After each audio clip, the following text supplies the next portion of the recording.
Nora Hayes heard the laughter before she understood it was aimed at her. The sound rolling across the reading room loud enough that even the children at the study tables looked up from their homework to watch her flinch. "Careful, sweetheart, don't lean on the cart. Might tip." A man in a tailored suit smirked at his colleague as he said it, loud enough to carry clean across the reading room of the Ashcombe Public Library on Chicago's North Side. His colleague laughed, the kind of laugh that didn't bother lowering itself, the kind that assumed the room belonged to it.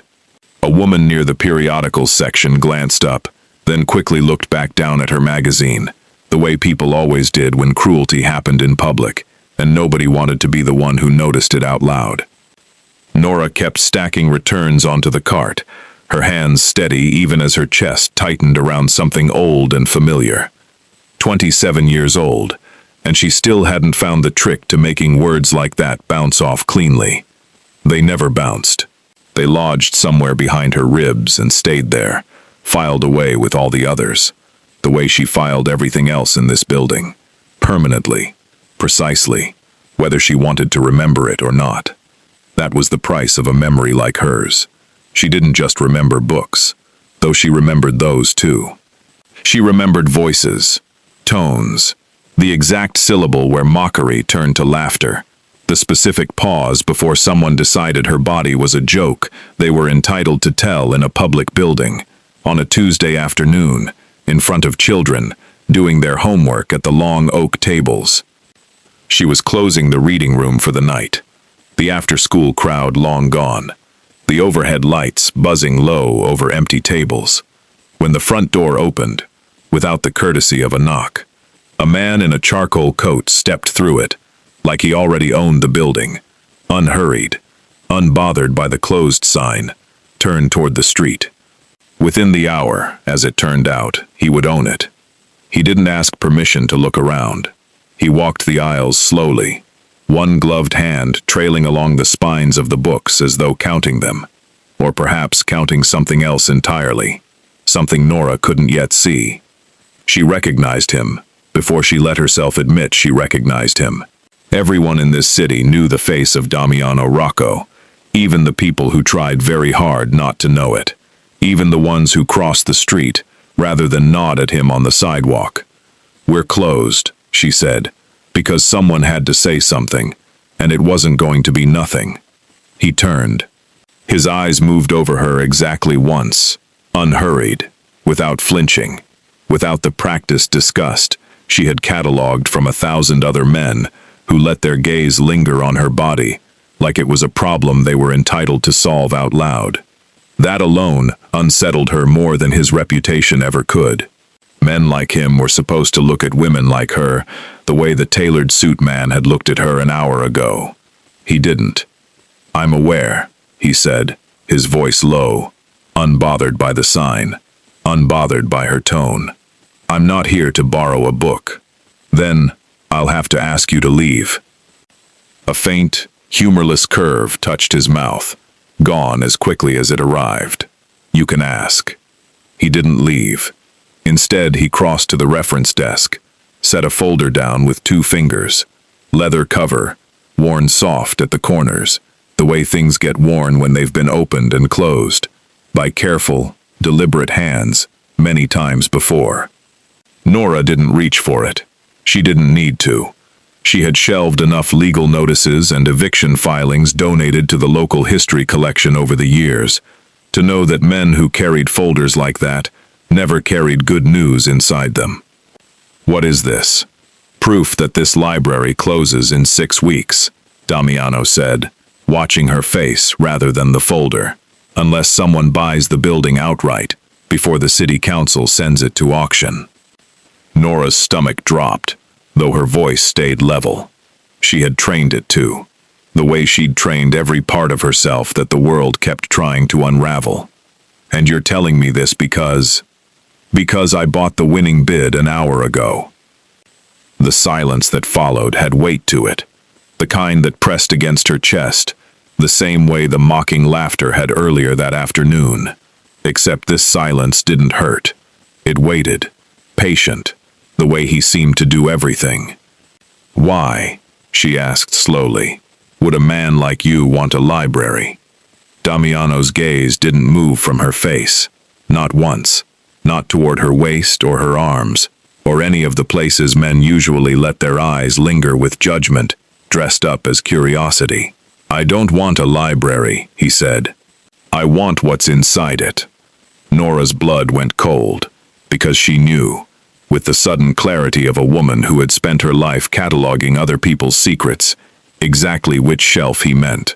The one at the back, behind the locked door of the restricted archive, she alone held the key to. The one holding her grandfather's old leather notebook, wrapped in oilcloth, untouched for 10 years. The one she had never shown to a single soul in this city. The one filled with names that belonged to families exactly like his. I don't know what you're talking about, she said, and heard how thin it sounded, even as she said it. Damiano studied her a moment longer, unreadable, patient, in a way that felt more dangerous than any threat she'd ever been handed across this desk. Yes, he said quietly, you do. He didn't raise his voice. He didn't need to. Two men Nora hadn't noticed until that exact moment, straightened near the front doors. Dark coats, unreadable faces. The particular stillness of men paid to be invisible until the second they weren't.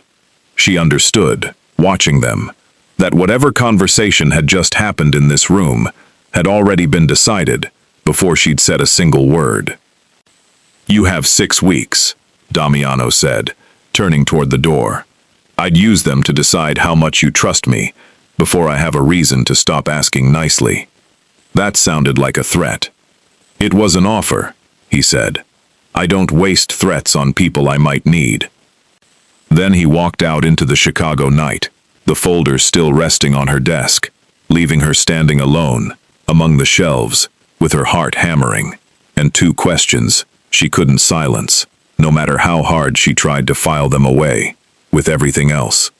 How did a man like Damiano Rocco know about a notebook she had never once mentioned to another living soul? And what exactly did he already know about her grandfather that she herself had spent 10 years trying not to find out? The auction notice sat on Nora's kitchen table for 3 days, before she could make herself read it twice. 6 weeks. That was the number that kept surfacing between everything else she was supposed to be doing that week. Shelving returns, running the after-school reading program, fielding another complaint from a patron who'd decided her cardigan was unprofessional for someone her size. 6 weeks until the only place she had ever belonged became the property of a man who already knew more about her grandfather than she did. She went down to the sub-basement archive that night after closing, past the boiler room, down the narrow stairs nobody else at Ashcombe had a key to. The restricted archive smelled the way it always had, dust and old leather, and the particular quiet of things nobody was meant to find, unless they already knew exactly what they were looking for. She found the notebook exactly where she'd left it a decade ago, wrapped in oilcloth at the back of a filing cabinet marked Decommissioned Records, 1994, a label she'd typed herself the summer she turned 19.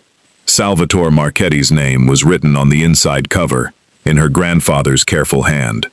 Beneath it, columns of dates, initials, sums of money that made her stomach turn, even now, 10 years removed from the first time she'd read them. She had gone through it once, the year her grandfather died, and understood enough to know it wasn't the kind of thing you brought to the police. Not in this city. Not about families like the one that had just walked into her library wearing a charcoal coat. She put it back exactly where it belonged, and told herself the same lie she'd told herself for 10 years. It isn't my problem. She almost believed it, by the time she locked the archive door. Damiano Rocco walked into the library the following Tuesday like he already owned it, because in 5 weeks, he would. Miss Hayes. He found her at the reference desk, unhurried, a folder under his arm that wasn't the auction notice this time. I need the community room for an hour. I'll pay whatever rate is standard. We don't rent it during operating hours. You do today. Behind him, Two men in dark coats had already taken up position near the front doors. Not threatening exactly, just present, the way weather is present before a storm breaks. Nora felt her pulse climb, but kept her voice level, because that was the one thing she had learned to control, even when everything else in a room decided it belonged to someone else. This is a public library, Mr. Rocco, not your boardroom. For now, he set a check on the desk, an amount that made her blink despite herself. Community room, 1 hour. I'll be gone before your after-school program starts. She wanted to refuse on principle.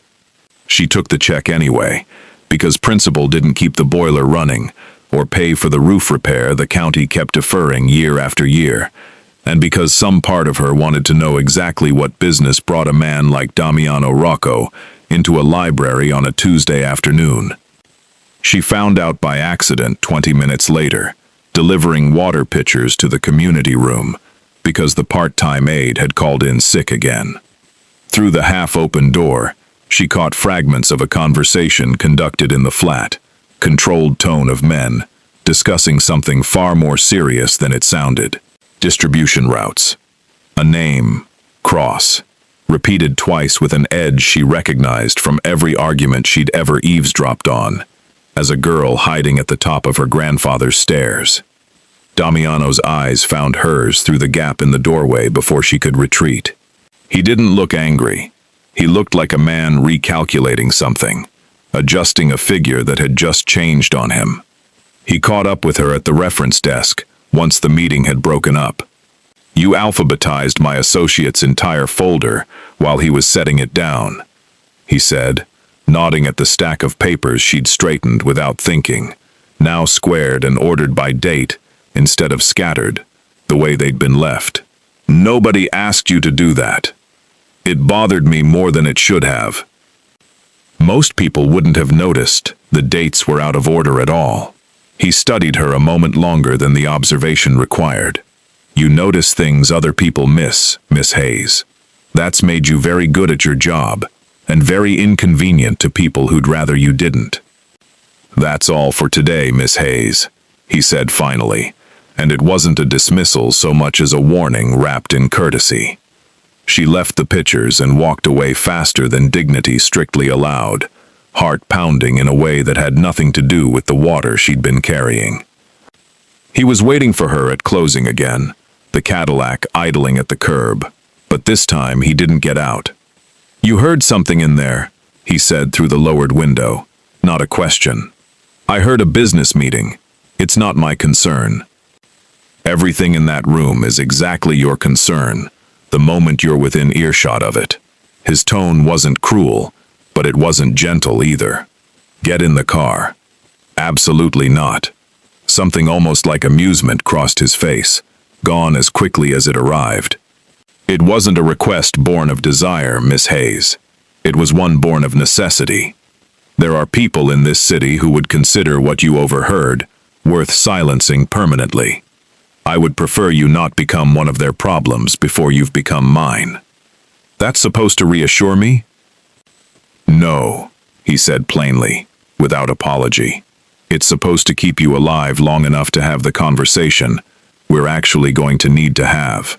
About your grandfather, about the notebook, about why Vivian Cross has been asking questions about a librarian on the north side for the past 2 weeks. The name landed like a slap.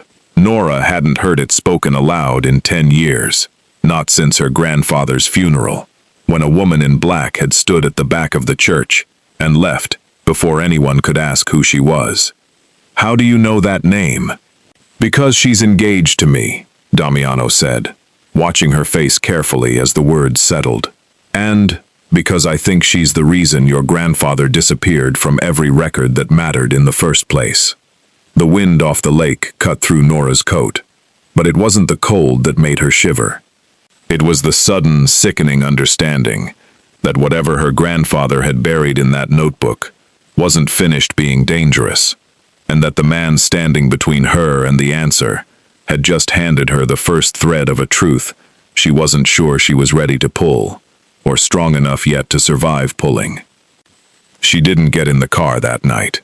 She walked home alone, through the cold, replaying the name Vivian Cross, until it wore a groove into her thoughts, and did not sleep, not really, just lay awake, watching the ceiling fan turn slow circles above her bed. By morning, she had made a decision. She would spend the rest of the week second-guessing. She was not going to hand a man like Damiano Rocco her grandfather's secrets, simply because he'd asked nicely, with a check and two men in dark coats standing near her library's front doors. If he wanted the truth about Salvatore Marchetti, he was going to have to earn it. And if Vivian Cross had been circling her for 2 weeks, Nora intended to find out why, before anyone found out anything about her first. She started where she always started, because it was the one method that had never once failed her. The archive. Ashcomb's restricted collection wasn't just her grandfather's notebook. It was 40 years of Chicago's underside pressed into newspaper clippings, probate records, zoning filings, the kind of paper trail people forgot libraries still kept, because nobody thought to look there anymore. Nora spent 3 nights after closing, pulling everything she could find on the Cross family, cross-referencing dates against her grandfather's ledger, with a mind that never let a single detail slip once it had been read. What she found didn't fit the story Damiano had told her at the curb. Vivian Cross wasn't simply his fiancée. She was the daughter of Elias Cross, a man whose shipping company had been quietly absorbed into Rocco Holdings 8 years earlier, under circumstances the county records described as voluntary divestiture, language that suggested everything about the transaction had been anything but voluntary. And buried in a 2014 probate filing, a name Nora's pulse actually stopped on for a full second, before she could make herself keep reading. Salvatore Marchetti, listed as a witness to a property transfer between Elias Cross and a man named Anthony Rocco, Damiano's father.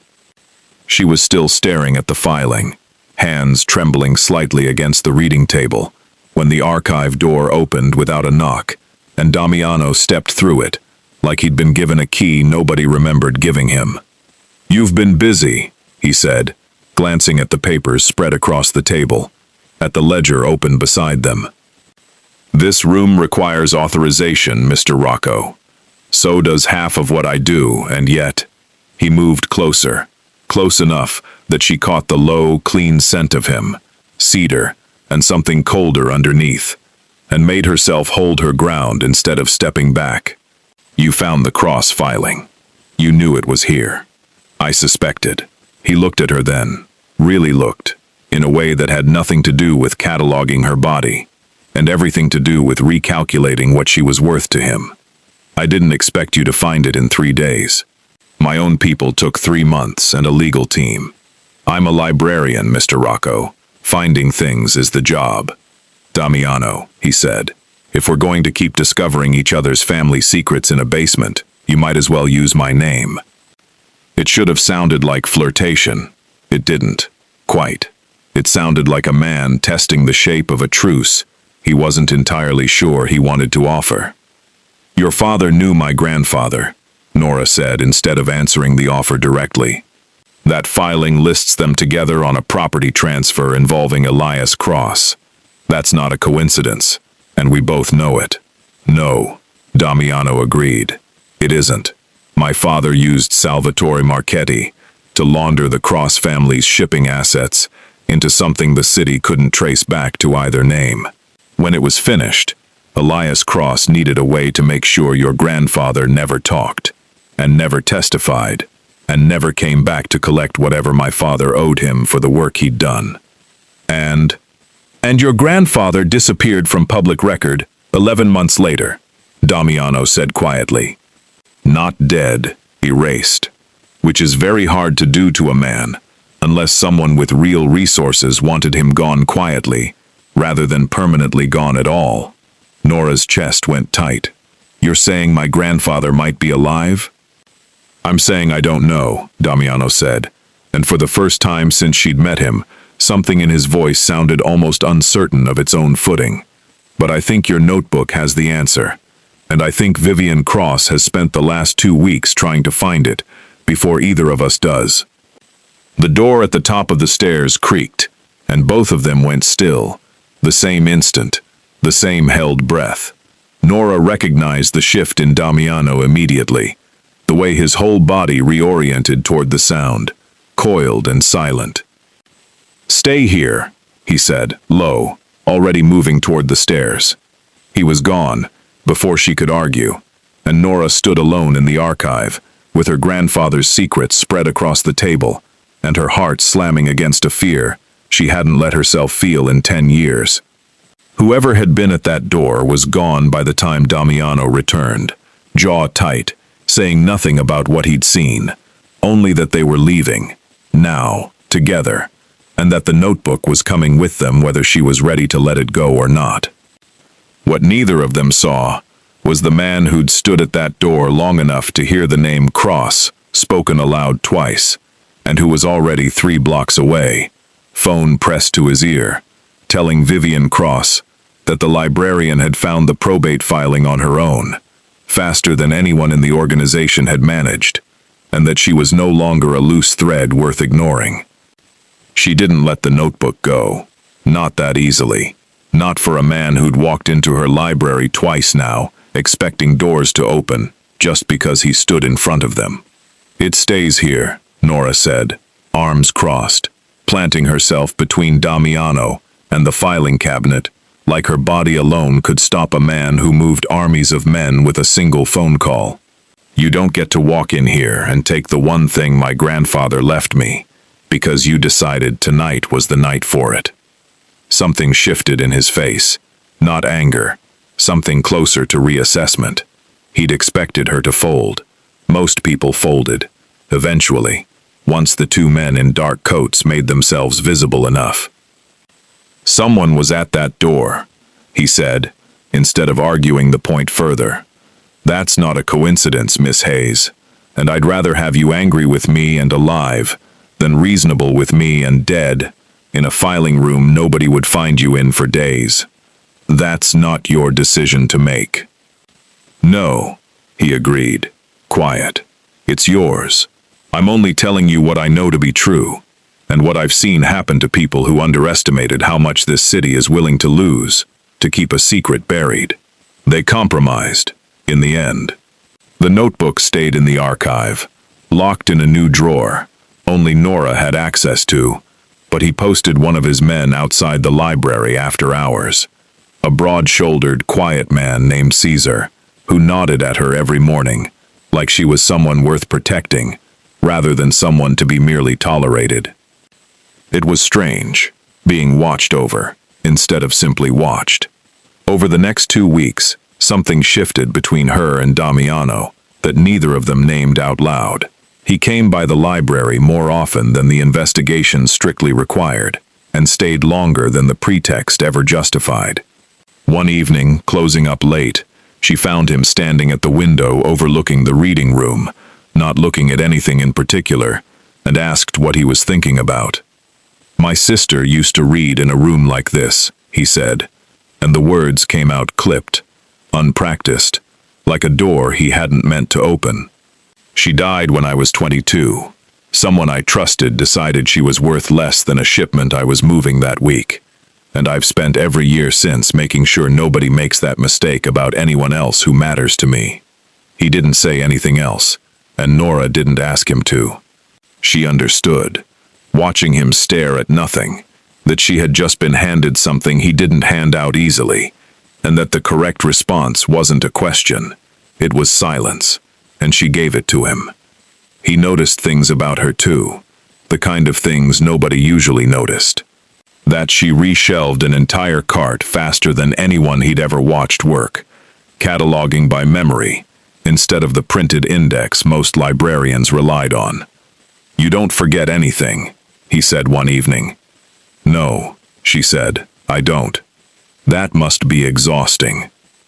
It was the first time anyone had ever framed her memory as a burden rather than a party trick, and something in her chest loosened at being seen, that plainly by a man who was supposed to be dangerous rather than perceptive. She let her guard down exactly once, and it cost her more than she expected. It happened on a Thursday, rain hammering the windows, when she mentioned offhand that her ex-fiancé used to call her memory unnerving, the way he'd said a lot of things about her that she'd spent years learning to file away instead of actually feeling. Damiano's jaw tightened at the word ex-fiancé. His name. Why? Because men who say things like that to women like you should learn better manners eventually. I don't need you fighting my battles, Damiano. I'm not asking permission, he said, low and certain, and something unfamiliar sparked through her chest, half alarm, half something she refused to name. The tenderness didn't last. 3 days later, Vivian Cross walked into the Ashcombe branch in the middle of the after-school program, sunglasses on despite the overcast sky, and asked Nora, sweetly, in front of a room full of children and parents, whether it was true that the library's head librarian had been quietly meeting with her fiancé after hours, alone. The room went silent, the way rooms do, right before something breaks. I don't know what you're implying, Nora said carefully. I'm not implying anything, sweetheart. Vivian's smile was surgical. I'm just wondering what a man like Damiano wants with someone like you. It certainly isn't your figure. Nora held her gaze without blinking. He wants the truth, something I understand you have a rather complicated relationship with, Miss Cross. Vivian's smile didn't move, but something behind her eyes went cold. Careful, she said, soft enough that only Nora heard it.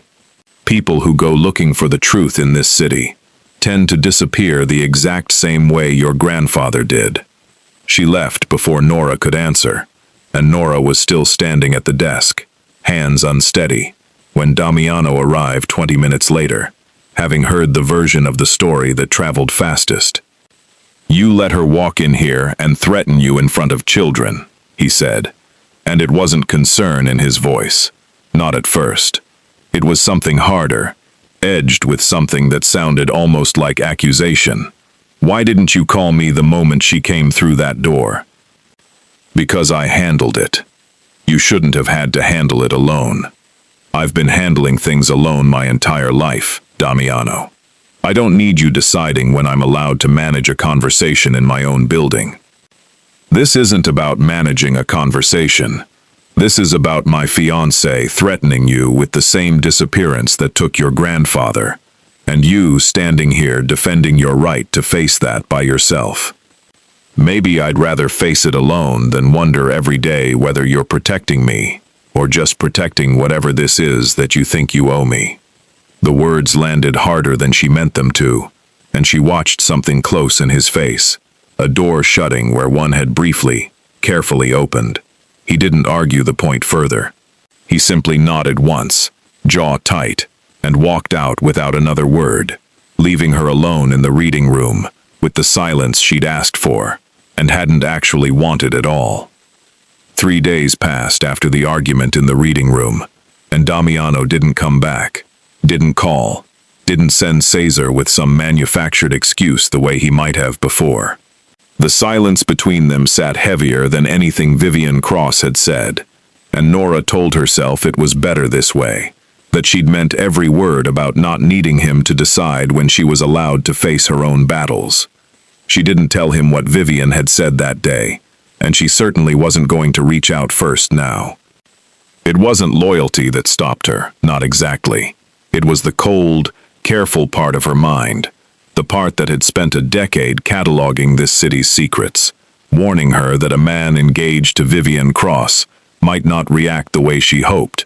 If she accused his fiancé of knowing something about a disappearance, he'd only just started asking questions about himself. So she waited, decided to find her own proof, before she handed him anything else to weigh against her. That decision nearly ended her. It started with a phone call from a county records clerk Nora had known for years, telling her, apologetically, that someone from the Rocco organization had requested the full Cross Marchetti probate file be pulled from the archive that same afternoon. using authorization Nora had never given. Nora had been the only person with clearance to remove anything from that drawer, and she hadn't touched it in days. She hadn't touched it at all.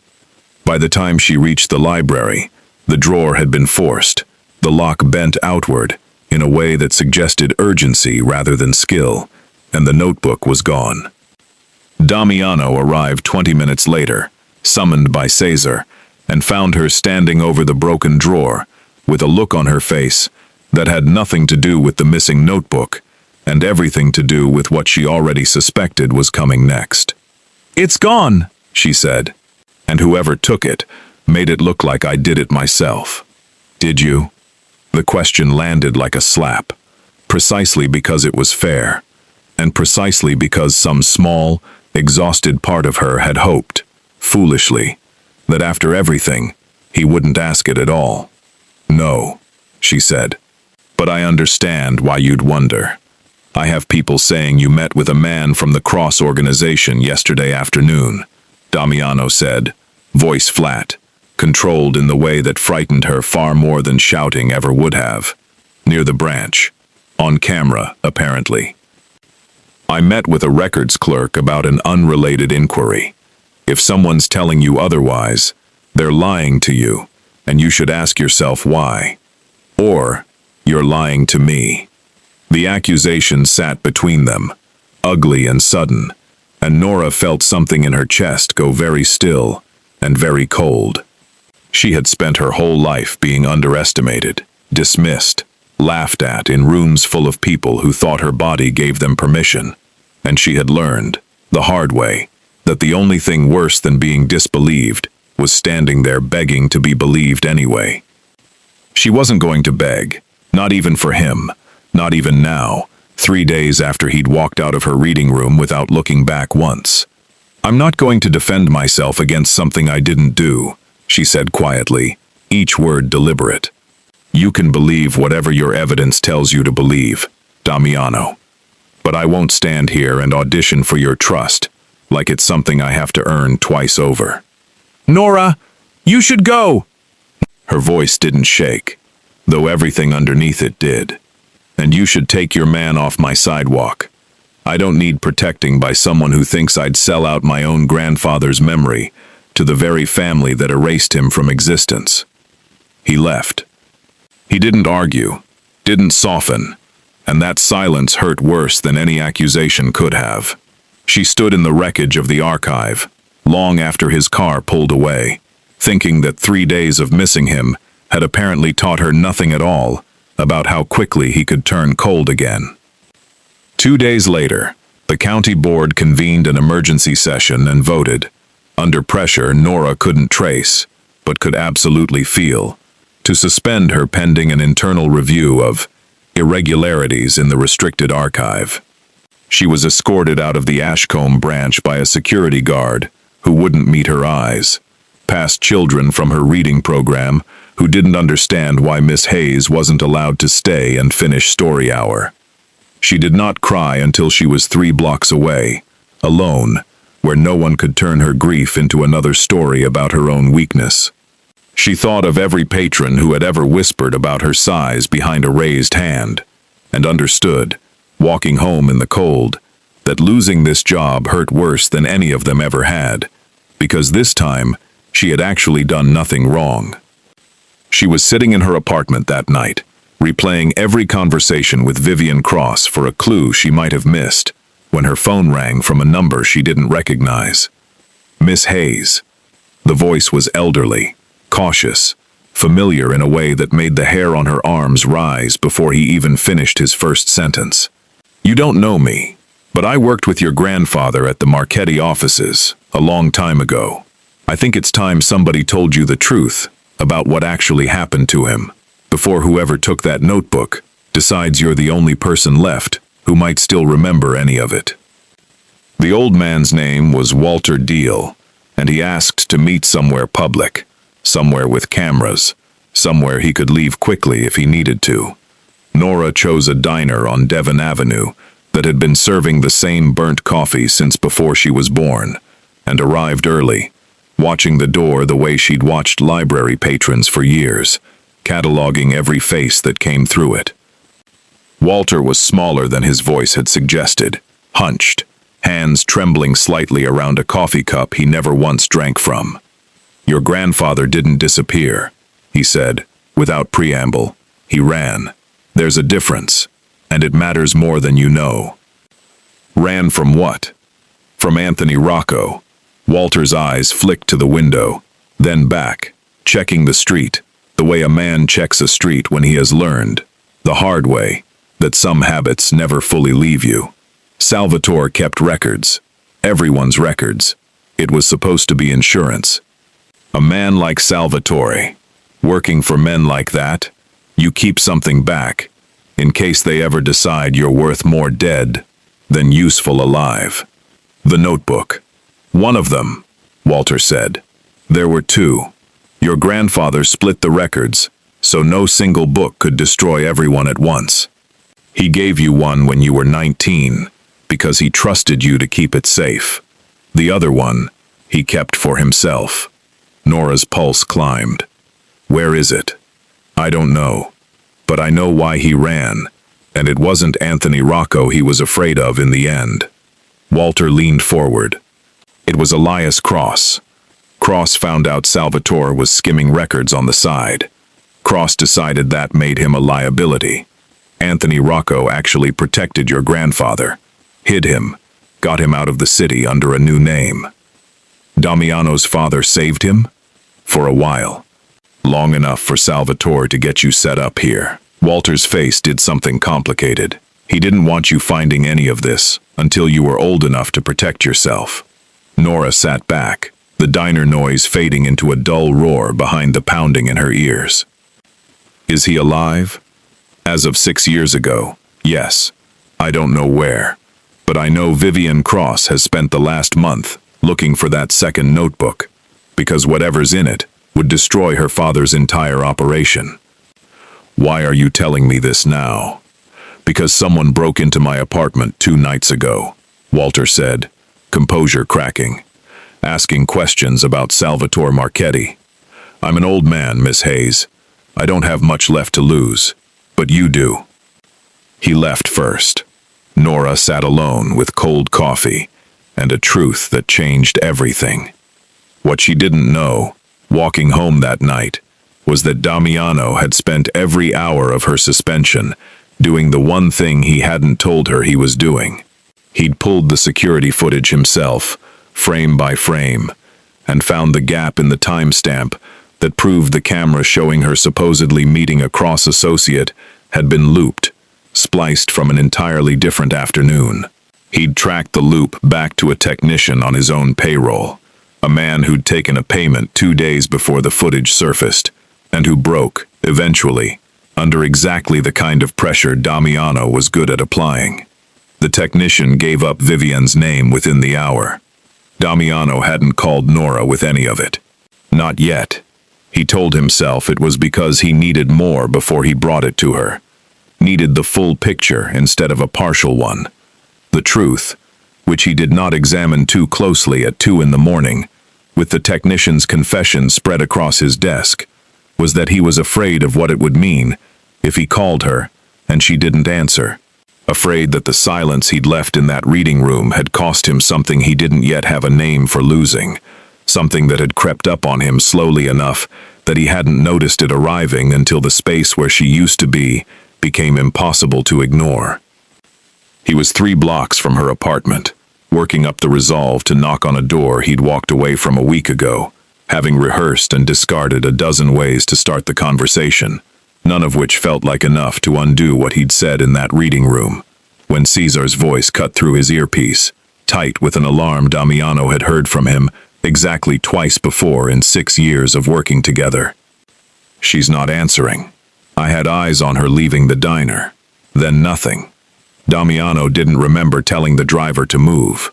He simply found himself already moving, the city sliding past the window too slowly, his own voice ordering every man he had onto the streets between Devon Avenue and her apartment, and underneath the orders, A single thought he had spent 6 years refusing to let himself have about anyone. If something happened to her, there would be no version of his empire large enough to make that acceptable. She was 3 blocks from home when the car pulled alongside her, slow, deliberate, and the back door opened without anyone stepping out first. "Get in," said a voice she didn't recognize, and when she turned to run, a second man was already behind her, close enough that she felt his hand close around her arm before she could scream. The last thing she registered before the world went dark and chemical sweet was Caesar's face across the street, too far away to reach her in time, his mouth forming Damiano's name into a phone, already pressed against his ear. She woke to the smell of motor oil and the cold bite of concrete against her cheek, wrists bound behind her with something that cut into her skin every time she moved. The room was a warehouse, or had been one once. Stacks of shipping crates, stamped cross-maritime, lining the walls in faded block letters that had clearly been painted over cleaner lettering underneath. Her head throbbed with whatever they'd used to keep her under, and it took her a long moment to focus on the woman standing over her, arms crossed, sunglasses finally gone, revealing eyes that were colder without them than Nora had ever imagined they could be. "You should have stopped digging," Vivian Cross said. "You should have stopped worrying about a librarian," Nora said, and was almost proud of how steady her voice came out, given the circumstances. Vivian crouched to her level, close enough that Nora could smell expensive perfume, layered over something sharper underneath. "Your grandfather's second notebook has 30 years of my father's business, written in his own hand.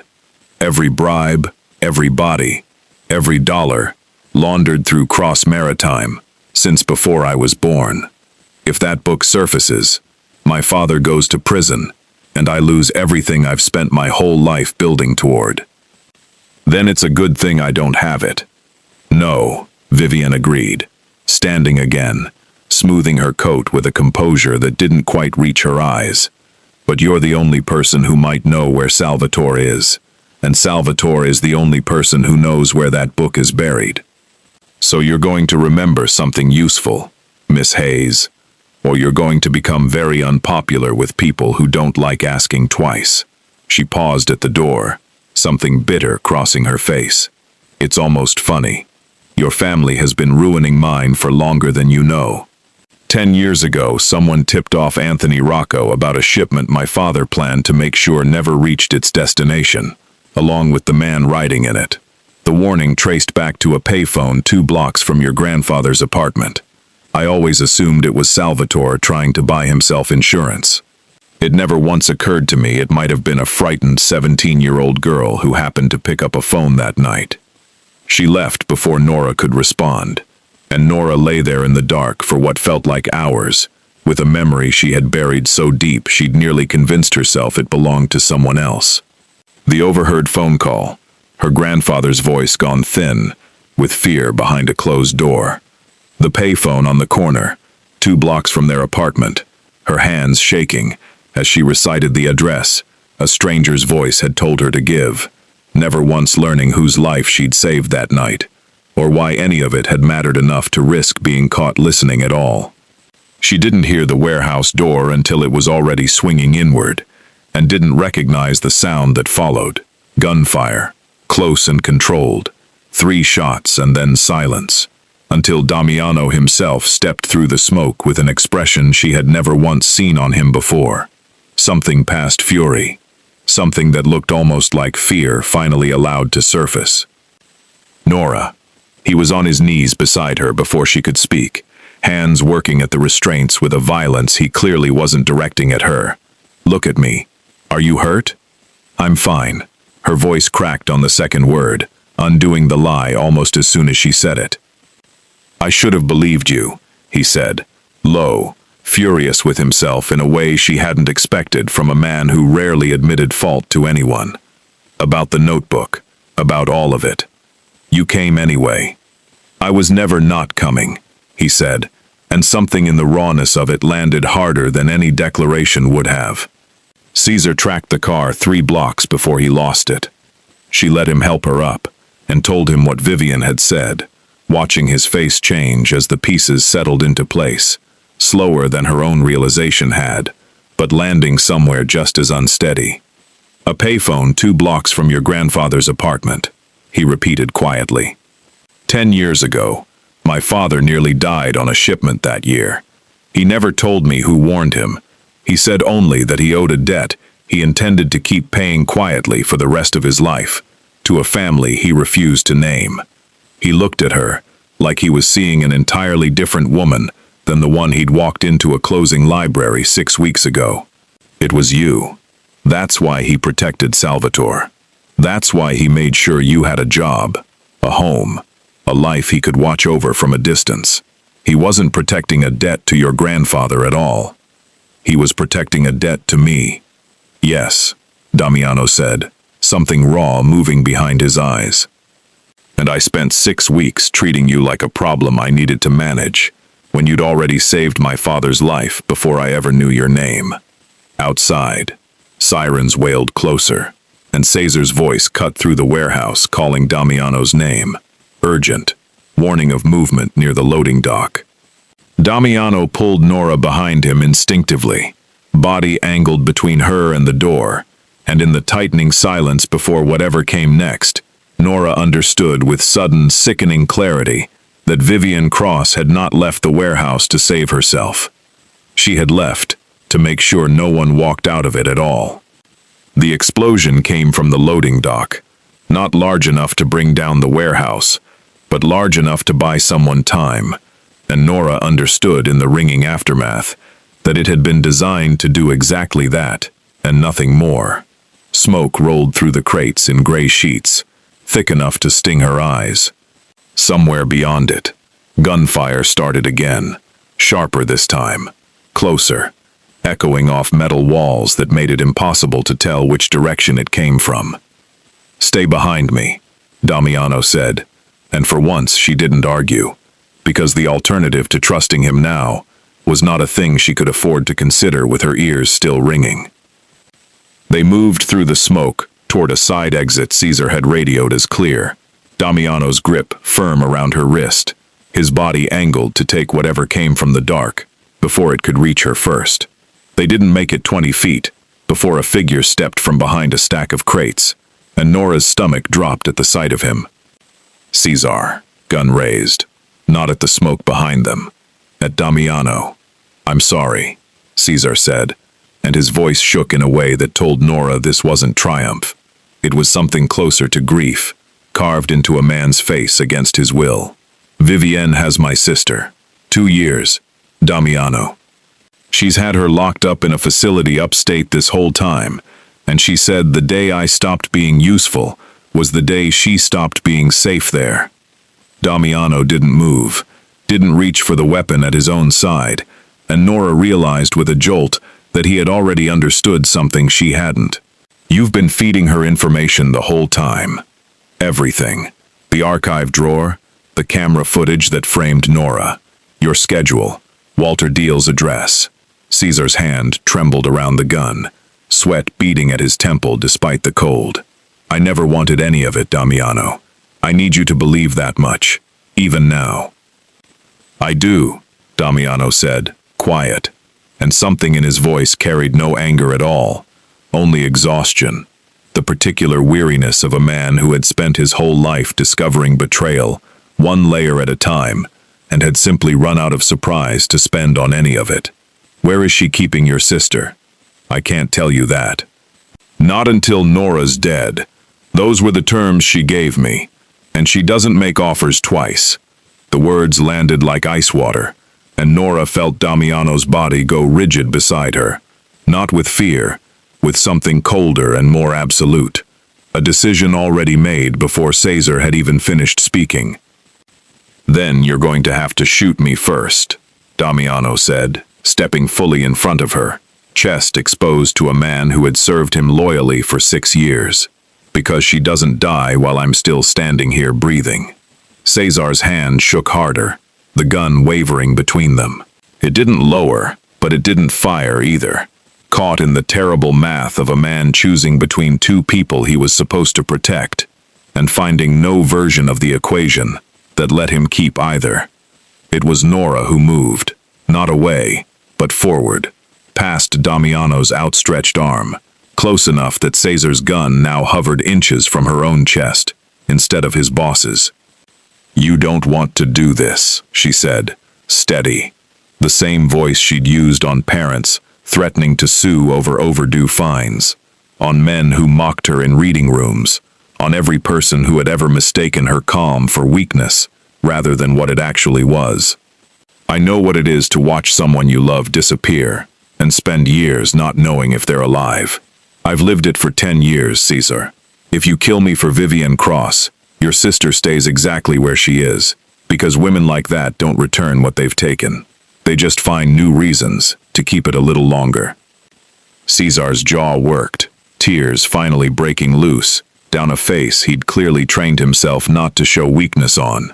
Somewhere behind them, the fire from the loading dock was climbing louder, closer, and the wail of approaching sirens threaded through the smoke like a countdown neither of them could stop.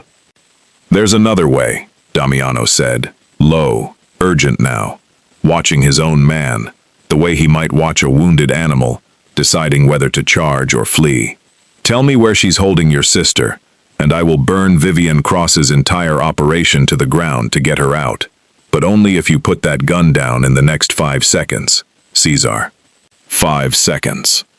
The gun lowered a fraction, then further. Cesar's face crumpled entirely. 6 years of loyalty and 2 years of blackmail, finally colliding into something that looked like relief and devastation at once. Both feelings, too large for one man's chest. "Warehouse 12, he said, voice breaking completely. "Cross Maritime's private dock. She's been keeping her there the whole time, right under everyone's noses." The relief lasted exactly as long as it took Vivian Cross to step from the smoke behind him, a second weapon already raised, her voice calm in a way that made Nora's blood run cold faster than the gunfire had. "Well," Vivian said, gaze sweeping across all three of them, with the flat satisfaction of a woman who had planned for exactly this outcome from the very beginning. "Isn't this touching? Unfortunately, Cesar, loyalty was never actually a requirement. It was leverage. And leverage doesn't get to walk away once it's been fully spent."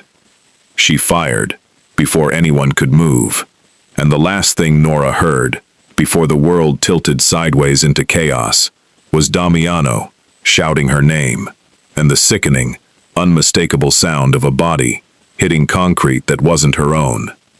It was Cesar who fell, not Nora. The bullet meant for her catching him instead, as he threw himself sideways in the half-second before Vivian fired. He hit the ground hard, blood already spreading dark across his shirt, and Damiano was moving before Nora's mind caught up with what she'd just witnessed, tackling Vivian's arm upward as a second shot cracked into the ceiling above them.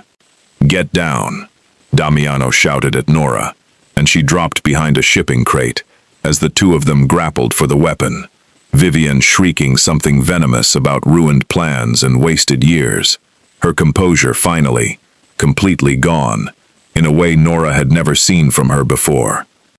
Nora didn't hide. She couldn't. Not with Cesar bleeding out 4 feet away.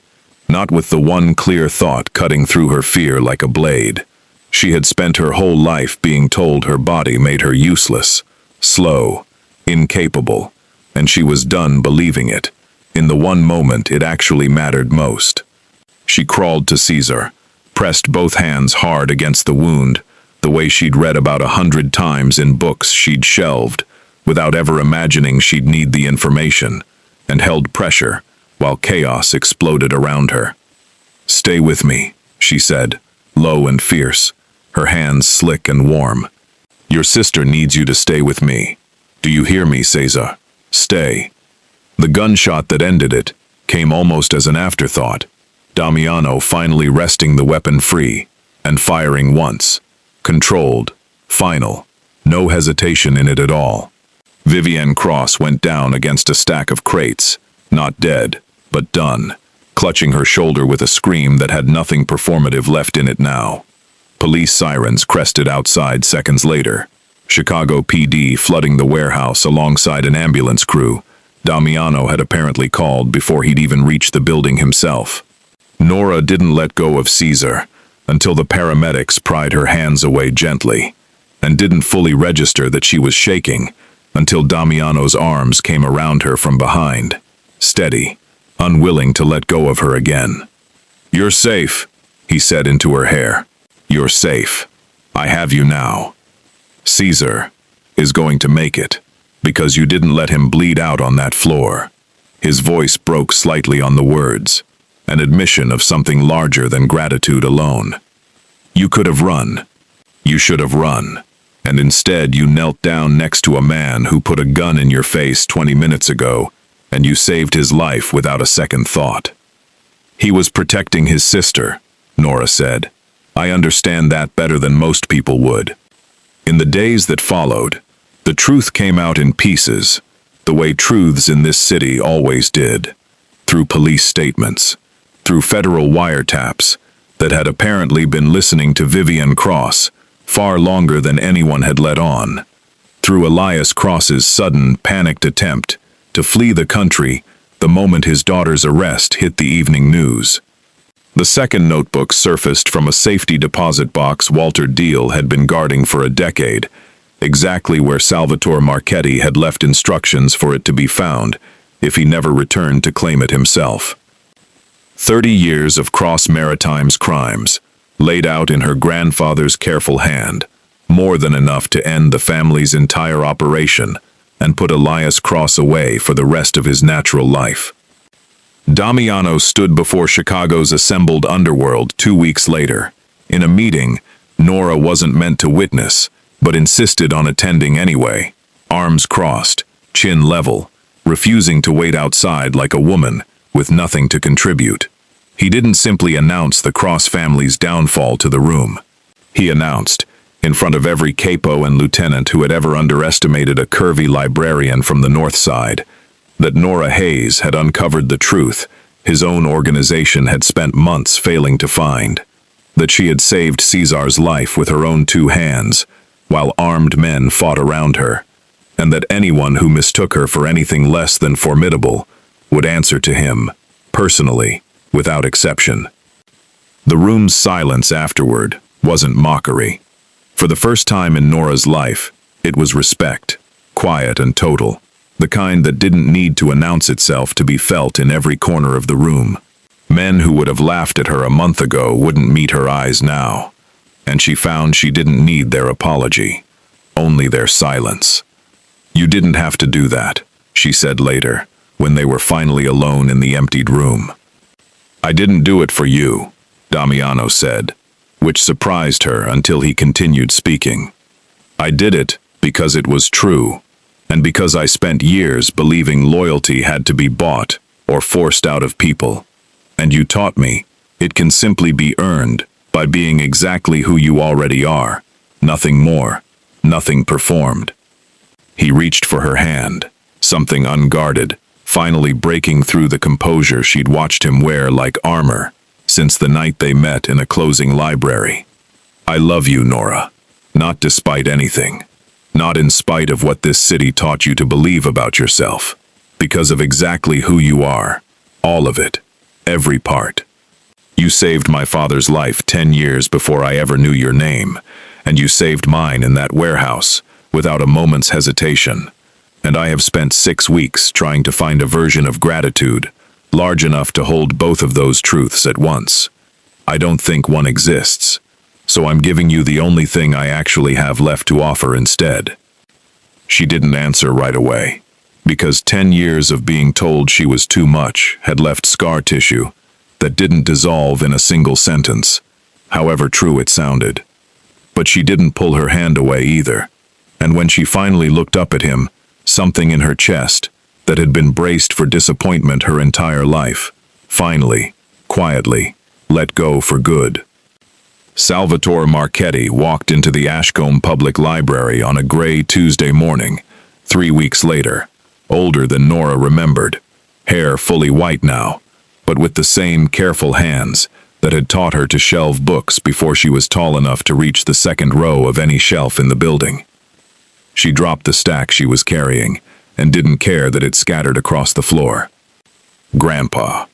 Eleanor. He said her full name, the way he always had, like it mattered, like she mattered. And when he opened his arms, she crossed the distance without a single thought about anything, except 10 years, finally closing shut around her, like a book she could finally put down. I heard what you did, what you survived. I should have come back the moment I heard Elias Cross was in custody. But Anthony Rocco's people needed to be certain it was safe first, for both of us. You knew Damiano's father was protecting you this whole time. For 6 years, Salvatore said, holding her back at arm's length to look at her properly, the way grandfathers do, cataloging every year they'd missed without meaning to. I never stopped watching over you. Even from a distance I hated, every single day. I knew about the library. I knew about the reading program. I knew, God help me, about every man who ever made you feel small in this building, and I hated that I couldn't do anything about any of it without putting you in danger myself. You're here now. I'm here now, he agreed. And for the first time in a decade, Nora let herself believe that some things broken by this city could still, eventually, be mended into something whole again.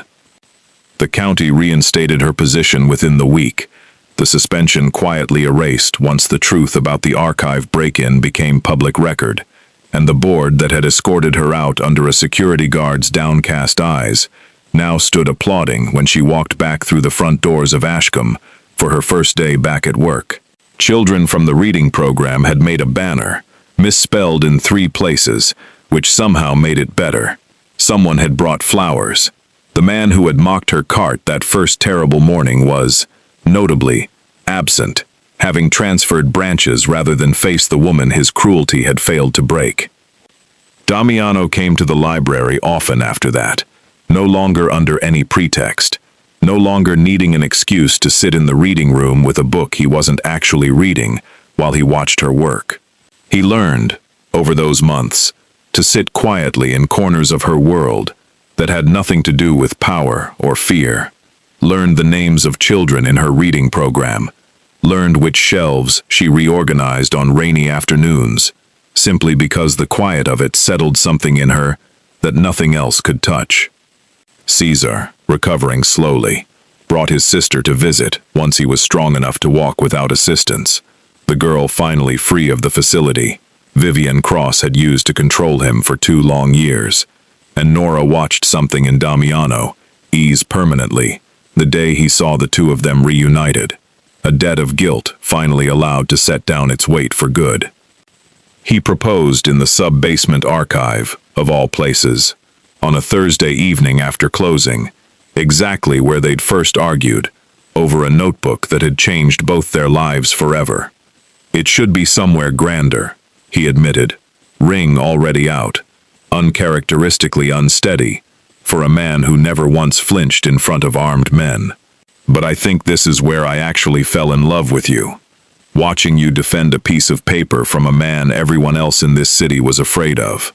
I thought I should ask you here, instead of pretending the moment happened anywhere else. You interrupted my filing system, Nora said, laughing through tears she didn't bother hiding anymore. I should say no on principle alone. Say yes instead, Damiano said, and I'll fund the reading program for the next 20 years, no conditions attached. That's bribery. It's negotiation.